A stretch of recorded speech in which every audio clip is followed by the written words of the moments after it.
মার্কিন president Donald Trump স্বপ্ন দেখেন আমেরিকায় তৈরি হওয়া চিপ উৎপাদনের মাধ্যমে যুক্তরাষ্ট্রকে বিশ্বের শীর্ষ প্রযুক্তি শক্তিধর রাষ্ট্র বানাবেন। তার ধারণা, দেশীয় চিপ তৈরির উপর নির্ভরতা বাড়ালে প্রযুক্তিতে নেতৃত্ব ধরে রাখা সম্ভব হবে। কিন্তু এক সময়কার মার্কিন প্রযুক্তি প্রতিষ্ঠান ইন্টেলের পরিস্থিতি বলছে ভিন্ন কথা।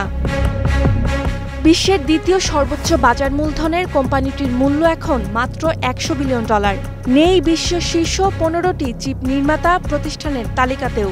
এদিকে কৃত্রিম বুদ্ধিমত্তা ও উন্নত চিপ তৈরিতে দক্ষতা বাড়াতে না পারায় হার মানতে হয়েছে প্রতিযোগী প্রতিষ্ঠান এনভিডিয়া ও টিএসএমসির কাছে।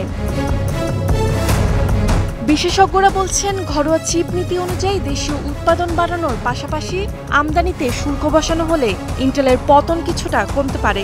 তবে এটি সাময়িক সময়ের জন্য প্রতিষ্ঠানটিকে রক্ষা করলেও দীর্ঘমেয়াদী প্রতিযোগিতা সক্ষমতা নষ্ট করবে। বাইডেনের চিপস অ্যাক্ট ইন্টেলকে $8 বিলিয়ন অনুদান ও $12 বিলিয়ন ঋণের প্রতিশ্রুতি দিয়েছিলেন। তবুও ইন্টেলের বিক্রি কমেছে, বেড়েছে ঋণ।